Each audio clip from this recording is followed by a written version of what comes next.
Italian actress and star of The Leopard Claudia Cardinale dies aged 87. Claudia Cardinale has passed away at the age of 87, leaving behind one of the richest legacies in Italian and world cinema. From her breakout in The Leopard and 8½, to international fame in The Pink Panther, Claudia was more than an actress.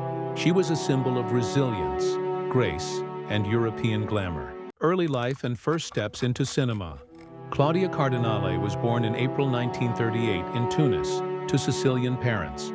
Growing up, she spoke French, Arabic, and her family's Sicilian dialect.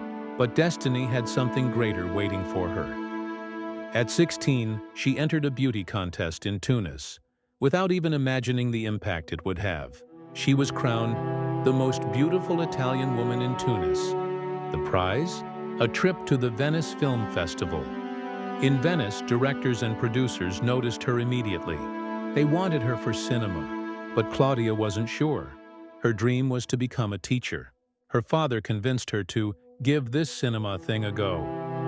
The first years were far from easy.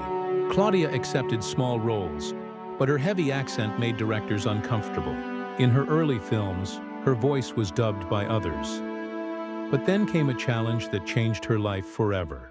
While filming, she discovered she was 7 months pregnant, without even knowing until then, the result of a traumatic assault that she had endured as a teenager.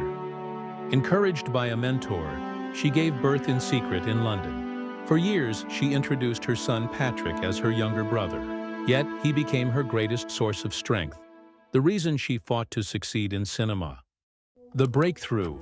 The Leopard and 8½. Claudia's life was about to take a dramatic turn. In 1963, she was cast in not one, but 2 films that would define European cinema: Luchino Visconti's The Leopard and Federico Fellini's 812. The Leopard was a sweeping epic about the decline of Sicilian aristocracy.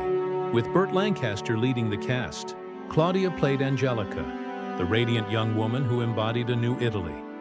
At the very same time, Fellini chose her for 812, his surreal masterpiece about a filmmaker's struggles. Here Claudia was the muse, an ethereal presence that guided the story's dreamlike journey.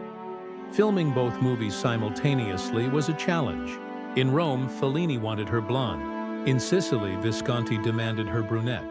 Claudia dyed her hair every week to satisfy both masters. But behind the glamour, there was exhaustion. She commuted constantly, juggling 2 demanding directors, yet she never let the pressure break her. Instead, she thrived. The payoff was immense. Both films became timeless classics. Critics hailed Claudia as the very embodiment of post-war European glamour. And soon, Hollywood came calling. From Rome to Los Angeles, Claudia Cardinale was now a true international star. Hollywood years and international fame. By the mid-1960s, Claudia Cardinale had crossed the Atlantic. Hollywood welcomed her with open arms, eager to cast the new Italian sensation. She appeared in Blake Edwards' The Pink Panther alongside David Niven, dazzling audiences with her wit, elegance, and undeniable charm. But her range went far beyond comedy. In Sergio Leone's Once Upon a Time in the West, Claudia played Jill McBain, a widow whose story anchored the entire film. Critics called it one of her greatest performances. She shared the screen with legends like Henry Fonda and Charles Bronson, yet she stood her ground, proving she could match the power of Hollywood's biggest names. Behind the scenes, she also played a different role. To help her friend Rock Hudson conceal his homosexuality in a time when Hollywood was unforgiving, Claudia pretended to be his partner, protecting his career. By the late 1960s, Claudia was no longer just an Italian actress.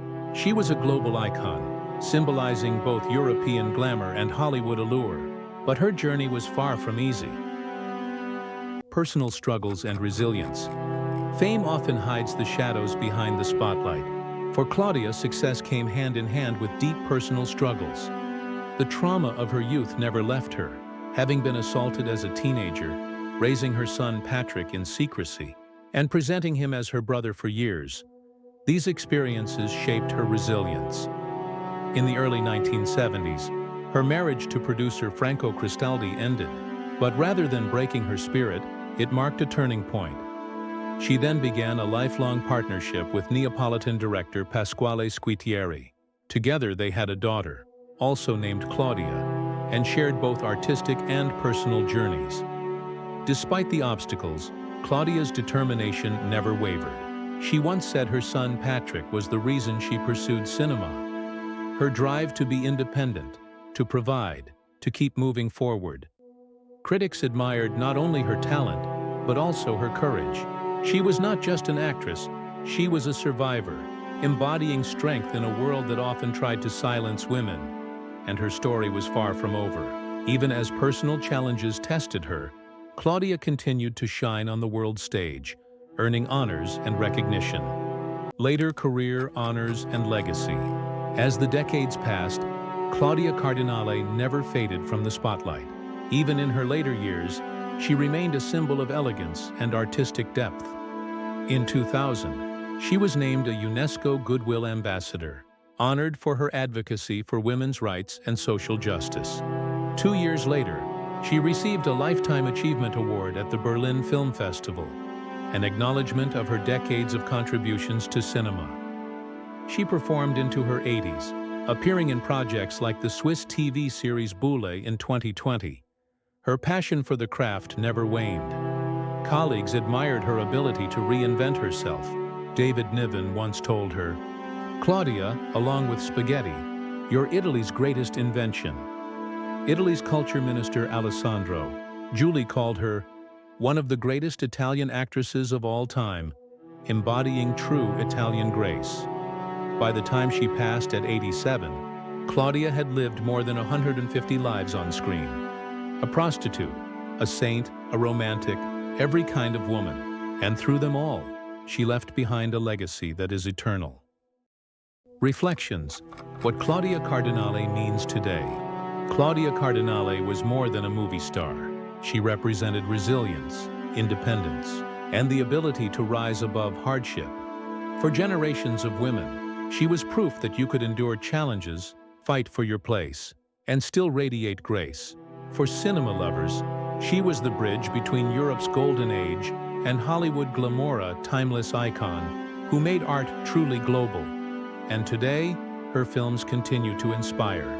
Watching Claudia is like stepping into history.